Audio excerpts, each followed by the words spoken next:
हम सभी हॉलीवुड की मम्मी को जानते हैं, कपड़ों में लिपटी हुई, शापित और कब्र से बाहर रेंगती हुई।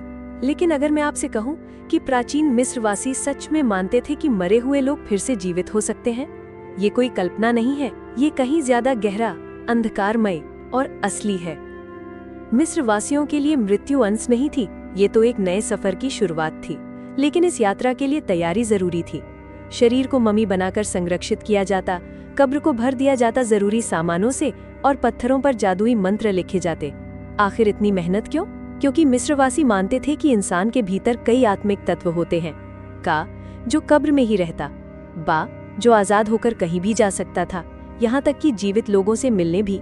लेकिन जब आँख यानी परिपूर्ण आत्मा को परेशान किया जाए, तब चीजें खतरनाक हो सकती थीं। हम सभी ने ये वाक्य सुना है कि जो इस समाधि को परेशान करेगा उस पर मृत्यु पंखों की गति से आएगी।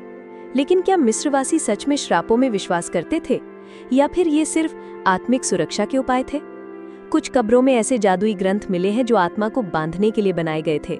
कुछ में जाल भी थे, लुटेरों से नहीं, बल्कि उस पवित्र ऊर्जा को बाहर निकलने से रोकने के लिए। कुछ ग्रंथों के अनुसार अगर अंतिम संस्कार की रीतियां सही से पूरी न हो तो आँख अशांत हो सकता था और प्रतिशोध लेने वाला बन सकता था। ये कोई ज़ॉम्बी नहीं थे, ये भ्रष्ट आत्माएं थीं। आधुनिक विद्वानों का मानना है कि जिसे हम अनडेड की धारणा मानते हैं, वो असल में प्रतीकात्मक था। ये रस्में डर के कारण नहीं, बल्कि श्रद्धा और माँ आत यानी ब्रह्मांडीय संतुलन बनाए रखने के लिए होती थी। लेकिन आत्मा का लौट आने का विचार, वो तो असली था।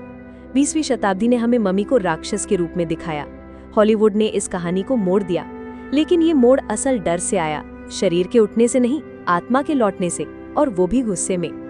तो क्या मिस्रवासी अनडेड में विश्वास करते थे? हमारे जैसे नहीं, न ज़ॉम्बी न भूत, बल्कि ऐसी आत्माओं में जो वापस आ सकती थी, रक्षा के लिए या विनाश के लिए।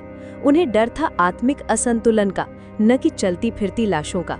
लेकिन आप क्या सोचते हैं, क्या मिस्रवासी मृतकों को हमसे बचा रहे थे या हमें मृतकों से? अपना विचार कमेंट में जरूर बताइए और अध्याय 5 के लिए सब्सक्राइब करना ना भूलें।